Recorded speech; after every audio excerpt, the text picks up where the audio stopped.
Buona giornata cari telespettatori, ben ritornati con noi in diretta con i nostri ospiti per affrontare alcuni temi molto importanti, molto caldi anche per gli addetti ai lavori, ma poi in generale è bene saperlo per persone più giovani o genitori che devono riferire ai più giovani su nuove modalità. Stiamo parlando da un lato come sta andando il settore economico, in modo particolare parliamo anche di turismo, lo facciamo con la Confesercenti regionale e in modo particolare Maurizio Franceschi, ben ritornato qui con noi. Grazie, che è direttore regionale buongiorno. Confesercenti del Veneto.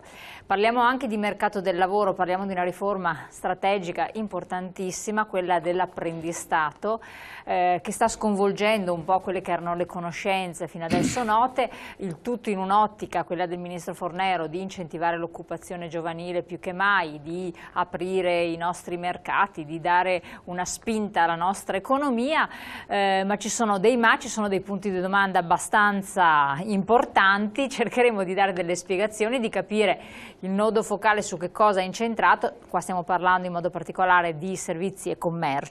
Lo facciamo con il nostro Marco Palazzo, direttore dell'Inte Bilaterale Veneto. Grazie di essere qui con noi. E vedremo quindi i dilemmi dove si pongono.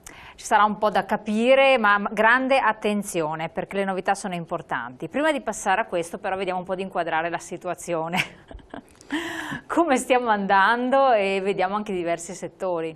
Ma non stiamo andando assolutamente bene, penso di dire una cosa molto ovvia, che le imprese e i cittadini vivono quotidianamente, la ripresa economica si fa attendere, stiamo in questo periodo sopportando dei pesi e dei sacrifici piuttosto consistenti, perché per risanare il nostro Paese, la spesa pubblica, le scelte che sono state fatte sono scelte legate tutte a un aumento delle entrate da parte dello Stato attraverso l'aumento della tassazione.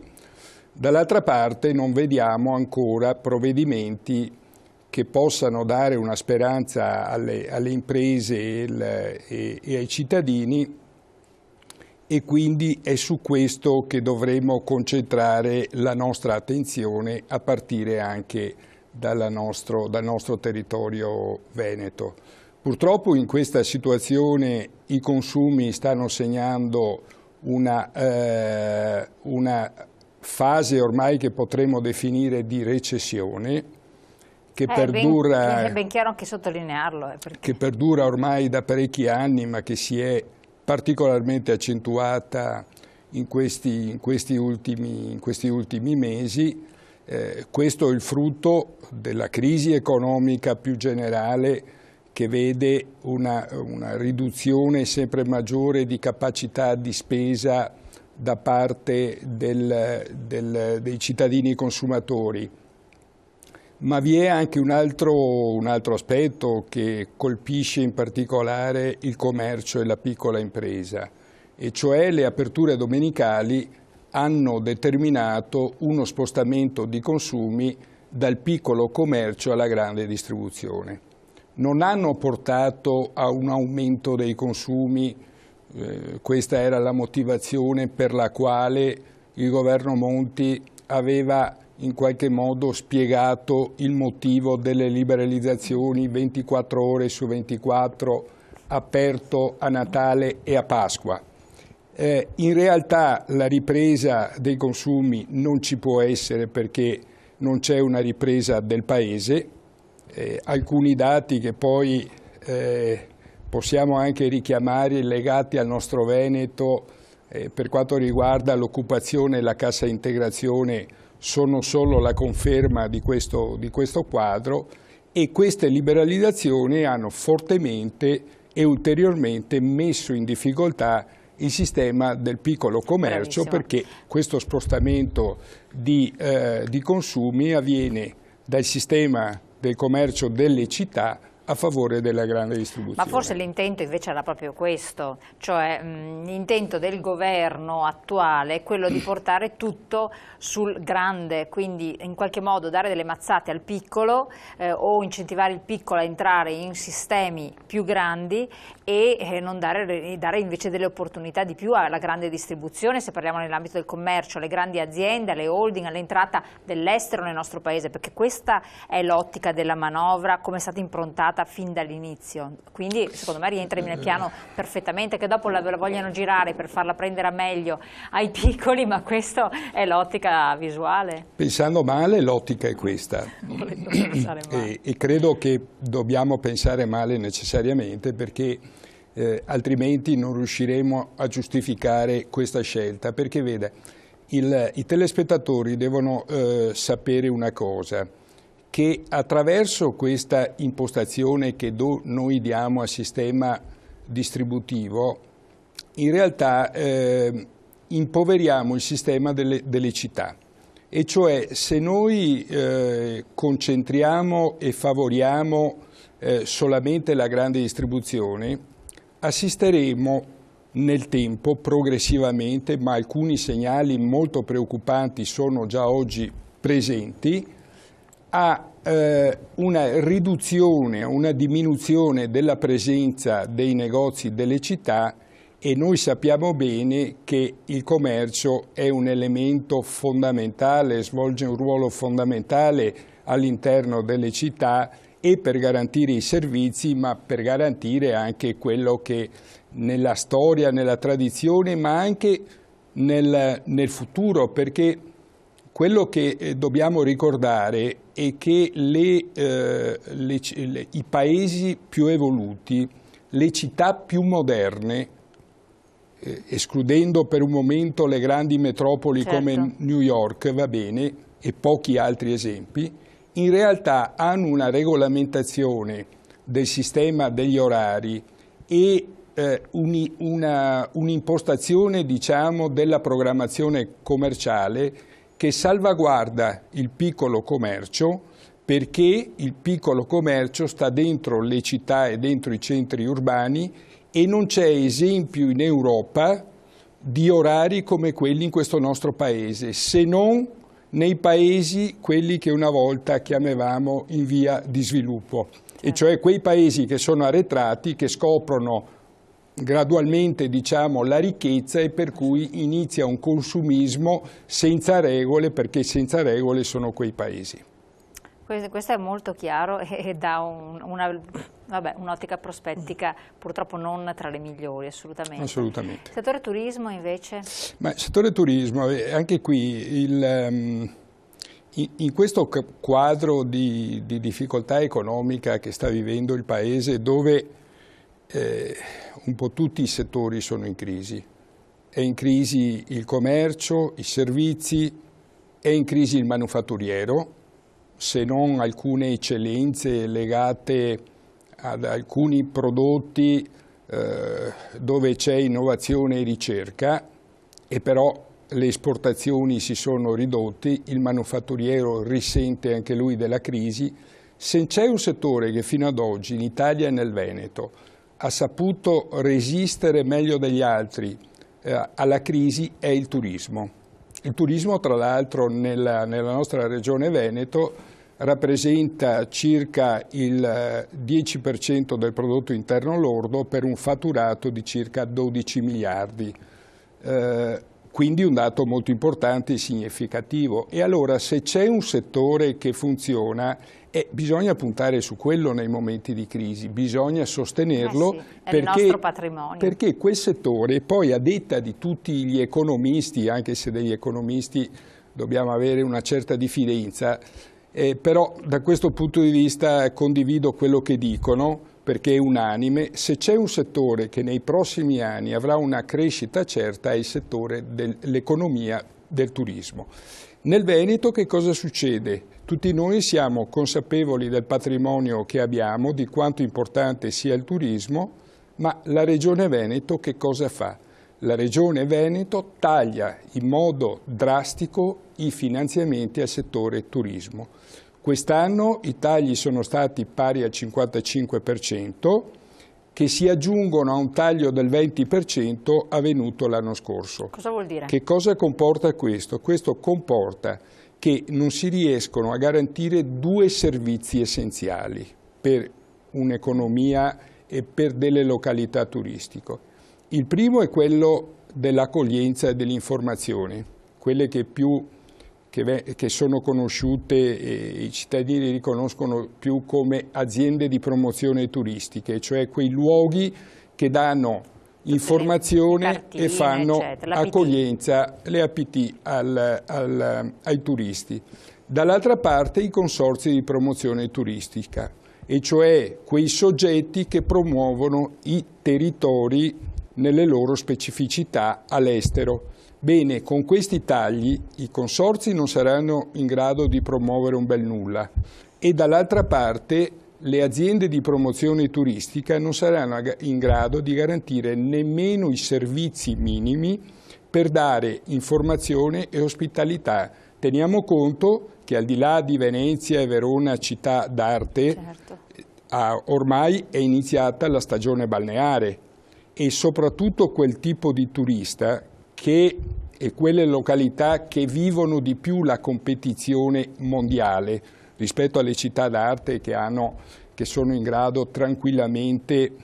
Venezia potrebbe vivere senza fare assolutamente nulla da questo punto di vista, ma le città balneari, le località balneari no. Bene, noi ci troveremo con l'inizio del mese di luglio che se non ci sono interventi immediati da parte della Regione non ci saranno le risorse per pagare il personale, non ci saranno quindi le risorse per garantire il servizio, motivo per il quale io che facevo parte fino all'altro ieri del Consiglio d'amministrazione dell'APT provinciale di Venezia, mi sono dimesso come gesto di protesta verso la Regione per richiamare la Regione alle proprie responsabilità e per sostenere anche gli operatori e quei lavoratori che si trovano oggi in una condizione di grave difficoltà e senza prospettiva per il futuro se non c'è un intervento immediato. Chiarissimo. Allora, alla luce di questo, sono considerazioni amare perché da un certo punto di vista abbiamo visto che non c'è un settore che viene incentivato, dall'altro mancano i presupposti. Noi pensandoci, voi fate le vostre considerazioni, se dovete intervenire naturalmente potete farlo. Andiamo in pubblicità pochi secondi, poi torniamo insieme e parliamo anche dell'altro tema che è altrettanto allarmante.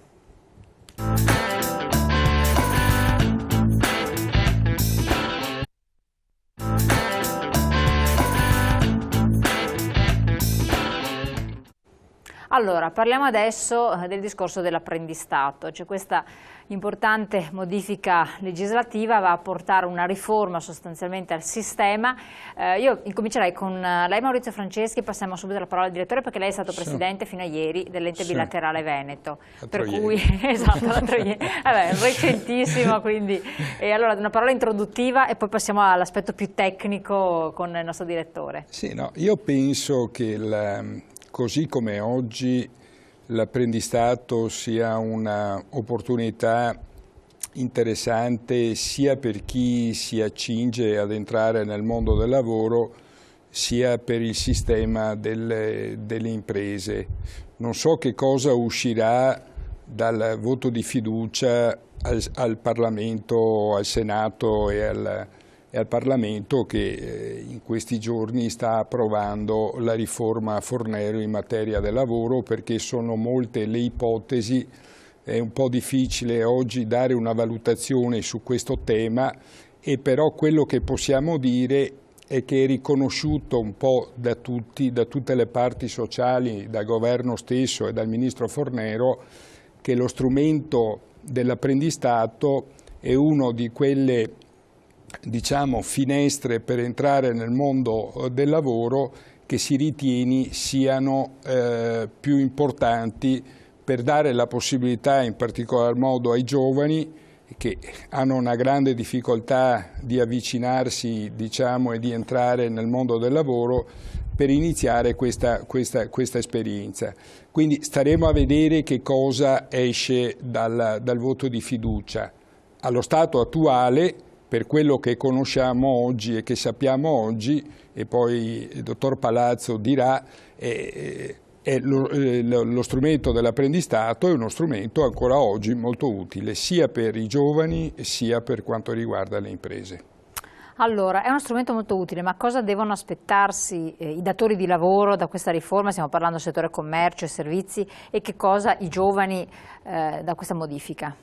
Beh, innanzitutto il nuovo testo unico che è uscito sull'apprendistato, che di fatto va in vigore dagli apprendisti assunti dal 26 di aprile, prevede una serie di modifiche radicali.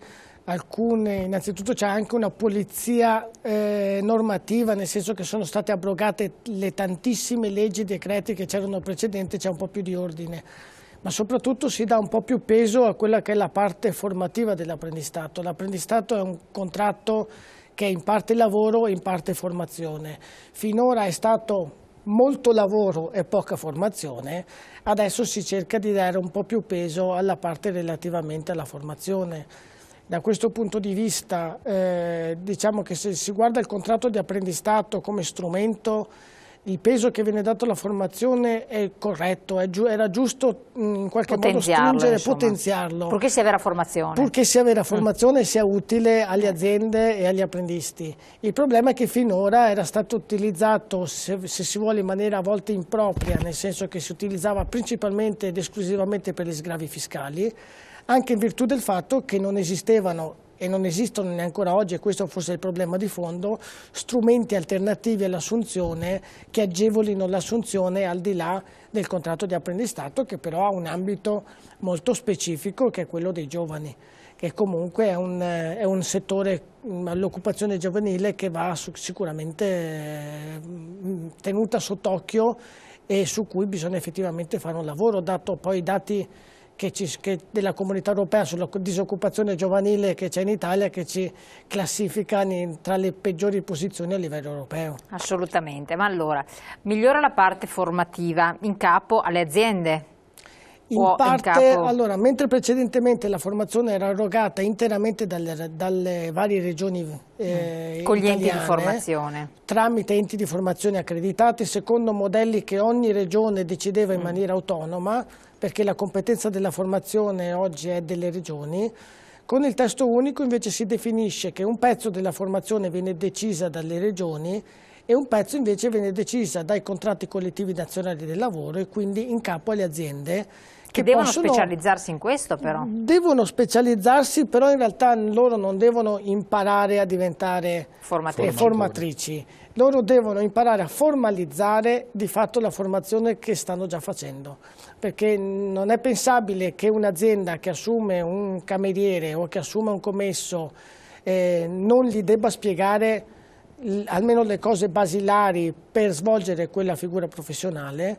In realtà c'è un certo timore, perché sembra che debbano fare chissà quali contenuti formativi, ma in realtà devono formalizzare dei contenuti di formazione che stanno già facendo. E anzi è molto importante che la legge prenda finalmente atto del fatto che le aziende hanno capacità formative, che le aziende sono in grado di insegnare dei mestieri, cosa che prima non era riconosciuta alle aziende.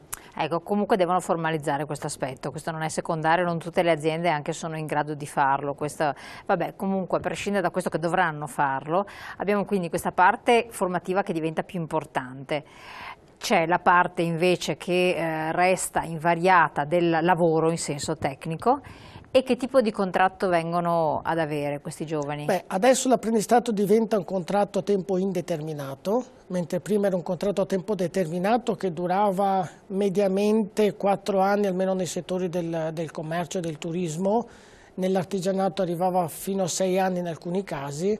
Oggi innanzitutto si distingue tra la durata della parte formativa del contratto, che dura mediamente 1 anno in meno, per cui per intenderci un'azienda che assume oggi un commesso di fatto gode di 1 anno in meno di sgravi contributivi rispetto al passato, però il contratto in sé diventa a tempo indeterminato, non più a tempo determinato, una dell'altra delle novità importanti.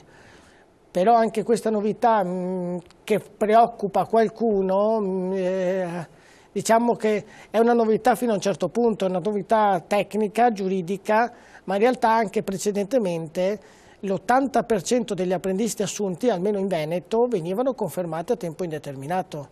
Per cui forse è più un timore, come dire, un preconcetto che non un timore reale, perché di fatto l'apprendistato come contratto per una continuità lavorativa funzionava anche prima. Beh, cosa dice Francesco? No, io dico che noi sappiamo che in tutti questi anni si sono molto sviluppati quelli che sono chiamati lavori atipici. Il più delle volte questi lavori atipici o lavoratori atipici nascondevano un lavoro di tipo subordinato. Pensiamo alle partite IVA, pensiamo ai contratti a progetto. L'apprendistato in realtà tenta di spazzare via in parte tutte queste forme, diciamo, di rapporto di lavoro che lasciano sempre dei dubbi sulla, diciamo, validità rispetto all'autonomia che dovrebbero avere questi lavoratori nel svolgere queste attività, e introducono una modalità che è molto più garantista per il lavoratore, che gli dà una prospettiva al giovane lavoratore, giovane anche se impropriamente, ma ormai siamo abituati a pensare che una persona a 30 anni sia ancora giovane. Perché fino a che età si arriva? Nella mia generazione 30 anni non eri più tanto giovane, l'apprendistato, se non ricordo male, terminava a 26 o 24 anni. Quindi vediamo, vabbè, viviamo più a lungo, siamo più longevi, certo, e quindi tutto si è spostato in avanti. Quindi io penso che anche la formazione così come è stata adesso introdotta, tra l'altro favorisce fortemente le imprese ed è stata una delle questioni che noi abbiamo sollevato, e cioè il fatto che si possa fare gran parte della formazione all'interno dell'impresa, perché altrimenti anche tanto la formazione, io penso, bisogna che noi in questo Paese abbiamo il coraggio anche di dire alcune cose in modo molto chiaro. La formazione deve essere vista come una risorsa e non come un costo. Io so che le piccole imprese, perché le conosco, le rappresento, vivono questi adempimenti, diciamo, come un'imposizione, come un costo. Certo. Però noi sappiamo che la società moderna, l'economia moderna, il futuro e l'evoluzione anche del mercato del lavoro è molto legato alla conoscenza e al sapere e alla formazione, a partire dall'apprendistato. Il fatto però che noi siamo riusciti a spostare una parte consistente dell'apprendistato che prima veniva realizzato fuori dall'azienda, all'interno dell'azienda, attraverso piani formativi che devono essere davvero poi realizzati, certo, e cioè non si deve pensare che la formazione poi all'italiana, perché sappiamo a volte come funzionano queste cose e c'è anche chi magari le suggerisce, si fanno un po' di fotocopie e si dice questo è il piano formativo ed è risolta la questione. Stavo pensando a questo. Ecco, queste cose non vanno bene, bisogna dirlo in maniera molto chiara. I piani formativi vanno fatti, poiché l'imprenditore, il piccolo imprenditore non è in grado da solo di dare attuazione a un piano formativo, dovrà rivolgersi alle strutture accreditate, ai centri di formazione accreditati dalla Regione, per stendere assieme un piano formativo che porti il lavoratore e l'apprendista a conclusione dei 3 o 4 anni di un processo di formazione che gli permetta di acquisire quelle competenze che sono necessarie e che presumo gli possono dare anche la possibilità poi di avere una continuità lavorativa all'interno dell'impresa. Teniamo conto che il dato che diceva Palazzo, che l'80% degli apprendisti poi vengono confermati con una continuità lavorativa, dice che cosa? Dice che le imprese nel momento in cui prendono un apprendista fanno un investimento e non è vero, se non ho visto male, un messaggino che diceva ma prendono gli apprendisti perché sono poco pagati, poi li cacciano. Intanto non sono sottopagati, ma sono pagati secondo quanto previsto da un contratto collettivo nazionale del lavoro firmato dalle parti sociali. Secondo, il dato per 3 o 4 anni hanno un lavoro certo, alla conclusione l'80% viene confermato. Perfetto. Se le aziende non dovessero attenersi a questa formazione, codificarlo o quant'altro, ci sono delle sanzioni, c'è un ente che può controllare, cosa succede? Diciamo anche il messaggio, sì, formazione ma costa flessibilità del piffero, con questa flessibilità del piffero che dopo ti lasciano a casa, poi non trovi lo stesso lavoro che facevi prima, è un continuo ripartire da zero.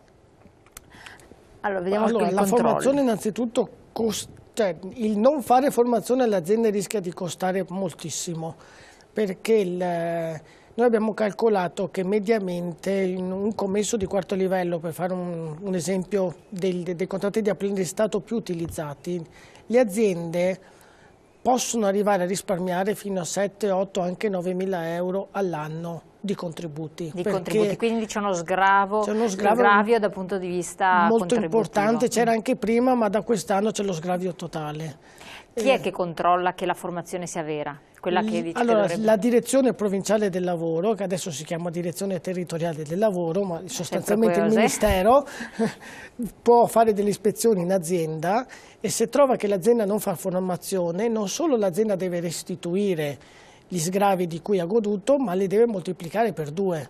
Quindi magari in segnalazione del lavoratore non soddisfatto interviene la direzione e quindi può fare questi controlli con delle sanzioni relative. Se uno si fa 2 conti, 7-8 mila euro moltiplicato per 3 anni, perché sono i 3 anni di cui può godere di sgravi fiscali, moltiplicato per 2, le cifre cominciano a diventare consistenti. Certo. Può essere un deterrente l'assunzione di giovani, quindi apprendisti, il fatto che comunque non puoi proprio più lasciarlo a casa, certo una percentuale bassa, il 20% oppure no? Si può. Cioè, perché adesso entrano col tempo indeterminato, prima invece c'era la possibilità che finito il periodo di apprendistato, se non ti piaceva, se non era capace eccetera, sia lui diceva no, questo lavoro non mi piace, cambio, sia naturalmente il datore di lavoro diceva non sei portato, ti lascio a casa.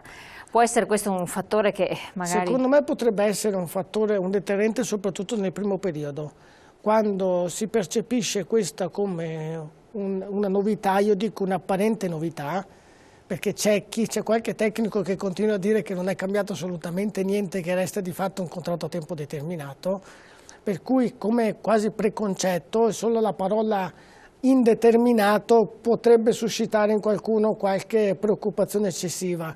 Quando con il passare del tempo ci renderemo conto che di fatto da un punto di vista molto pratico, molto operativo, non è cambiato tantissimo da quel punto di vista, credo che si ritornerà ad utilizzare il contratto di apprendistato, non dico come prima, però comunque non sarà questo uno degli elementi disincentivanti. Se oggi ci sono pochi apprendisti assunti, in Veneto ci sono circa 40.000 apprendisti assunti, 3 o 4 anni fa ce n'erano 60.000, non è certo dovuto a una situazione di crisi generica e non ad altri motivi. Franceschi, una battuta, concorda? No, concordo. Io penso che su questo aspetto, rispetto a prima, in realtà è stata modificata, diciamo, non solo una terminologia, ma anche esprime in qualche modo un orientamento, una volontà, e cioè dire l'assunzione del lavoratore apprendista è a tempo determinato, passati 3 o 4 anni, esatto. Però il datore di lavoro può sempre decidere se dare o meno continuità al rapporto di lavoro, nel senso che viene considerato l'apprendistato come un lungo periodo di prova e si è accentuato molto sull'utilizzo dello strumento dell'apprendistato proprio per i motivi che dicevo prima, e cioè il tentativo di togliere un po' alla volta tutto quell'utilizzo del lavoro atipico, certo, che tra l'altro la riforma che dovrà essere approvata individuerà una nuova regolamentazione molto più vincolante che non permetterà, come ha permesso nel passato, diciamo, in qualche modo di aggirare quel rapporto di lavoro subordinato attraverso quelle forme, e sta soprattutto appunto indirizzando nell'apprendistato quella forma di inserimento nel mondo del lavoro, in particolare, ripeto, dei giovani di 30 anni, poi qualcuno dice che verrà ampliata a 35, non lo sappiamo perché dobbiamo stare a vedere. Io penso che sarebbe un po' troppo, diciamo, estensiva arrivare a 35 anni per un apprendista, anche perché una persona a 30 anni, tenuto conto di alcuni fattori, il primo che il potere, diciamo, i livelli salariali nel nostro Paese sono molto bassi.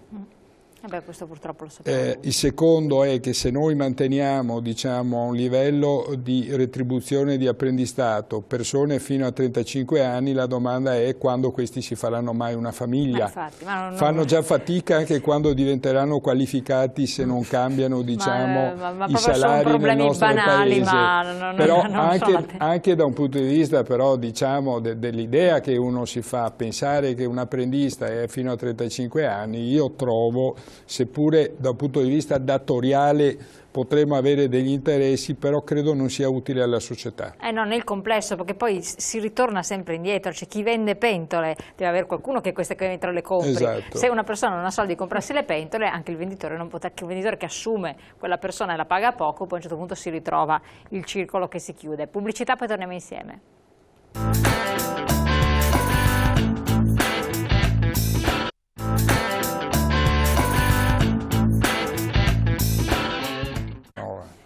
Allora, eccoci qua. Alla luce di questo abbiamo accennato ad alcuni aspetti di questo testo unico, quindi di questa riforma.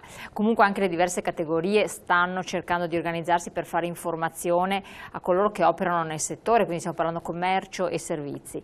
Viene organizzato un convegno lunedì prossimo alle 9:30 presso la sede dell'ente bilaterale. Raccontiamo un attimo, perché è un convegno importante, un momento formativo per i consulenti del lavoro, per chi lavora nel settore, per capirci qualche cosa in più.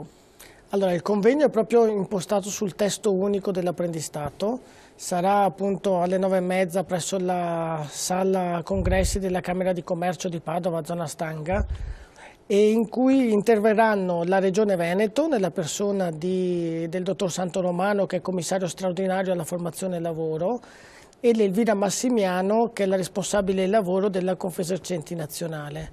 L'idea era proprio quella di mettere sullo stesso tavolo le due persone, i due soggetti che dovevano completare il quadro normativo dell'apprendistato, cioè la Regione Veneto da una parte, che doveva definire che tipo di formazione devono fare le aziende per la parte trasversale della formazione, e le parti sociali nella persona dell'Elvira Massimiano, che è un po' quella che è stata ai tavoli con le organizzazioni sindacali dei lavoratori per la definizione all'interno dei contratti collettivi della parte di formazione che invece sarà in capo alle aziende.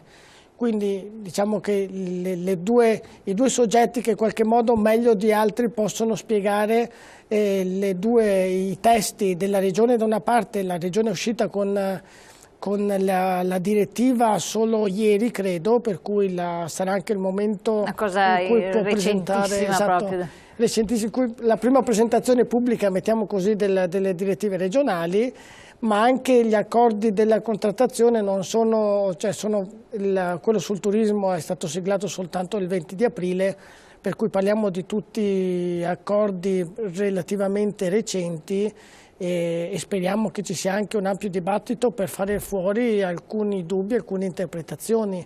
Tra l'altro ricordo anche che il convegno è valido per i crediti formativi per i consulenti del lavoro, che quindi possono anche utilizzare questa opportunità.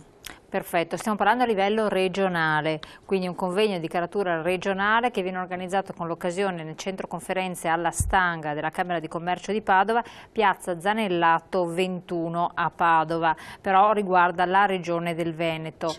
Ente bilaterale Veneto lo organizza, ma che ruolo viene ad avere? Cambia qualche cosa per l'ente bilaterale? C'è un ruolo più importante? C'è qualche cosa che...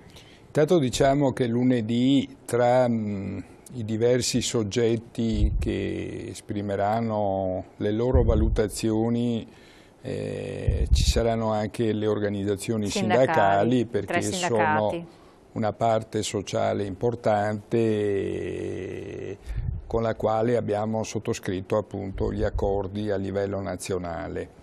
L'ente bilaterale, ormai la normativa sia nazionale che regionale sta riconoscendo agli enti bilaterali sempre più un ruolo, diciamo, importante di filtro tra la legislazione, diciamo, e il mondo delle imprese, cioè le imprese possono trovare all'interno dell'ente bilaterale tutta una serie di servizi, le imprese e i lavoratori, perché l'ente bilaterale è costituito dalle parti sociali, sindacati dei lavoratori, enti soggetti datoriali, in questo caso la Confesercenti.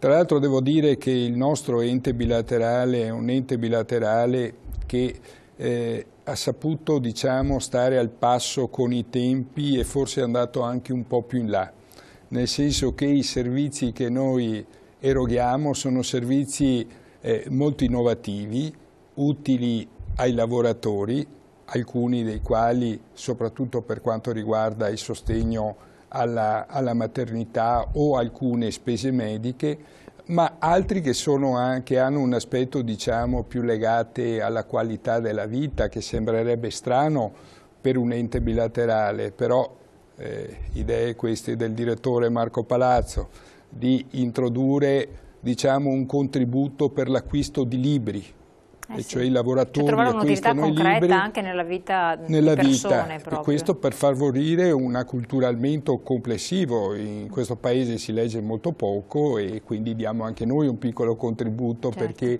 ci sia una maggiore acculturazione da parte della società. Dall'altra parte anche alcuni incentivi per chi fa attività fisica, e cioè l'utilizzo delle palestre, perché io continuo a pensare che chi fa attività fisica e spende dei soldi in palestra direttamente li sottrae, in qualche modo è una cosa che fa risparmiare il servizio sanitario nazionale, va bene? Perché il benessere delle persone significa non aver meno bisogno del servizio sanitario. Quindi diciamo, una serie di benefici, un ente bilaterale che ha svolto anche funzioni molto importanti per quanto riguarda gli ammortizzatori sociali, per quanto riguarda il riconoscimento che viene dato anche in materia di apprendistato, per il fatto che gli enti bilaterali sono chiamati in qualche modo a validare i piani formativi che vengono presentati dalle aziende, cioè tante funzioni che vengono svolte in questo campo in un modo molto diretto, perché sono molto vicini sia alle imprese che ai lavoratori. Perfetto, siamo in chiusura, proprio una battuta, ma entra in concorrenza in qualche modo con i consulenti del lavoro, con l'attività dei privati? Assolutamente no, noi vogliamo essere uno strumento di supporto ai consulenti del lavoro che possono approfittare dell'ente bilaterale per dare una gamma di servizi ancora più ampia alle loro aziende. Perfetto, allora questo convegno che come ente bilaterale organizzate a livello regionale è aperto proprio ai consulenti del lavoro, quindi questo ruolo importante, non solo ai datori di lavoro per questo punto, per essere informati, certo, alle imprese, ai lavoratori che magari vogliono capirci qualche cosa in più, è gratuito, dà crediti formativi per i consulenti del lavoro e avverrà lunedì a livello regionale a Padova in Piazzale Stanga presso la sede della Camera di Commercio alle 9:30. È tutto per il momento, ritroveremo i nostri ospiti, naturalmente vi aggiorneremo sugli esiti di questo convegno con i nostri servizi e naturalmente buon proseguimento. Grazie, ci ritroviamo domani. Buongiorno.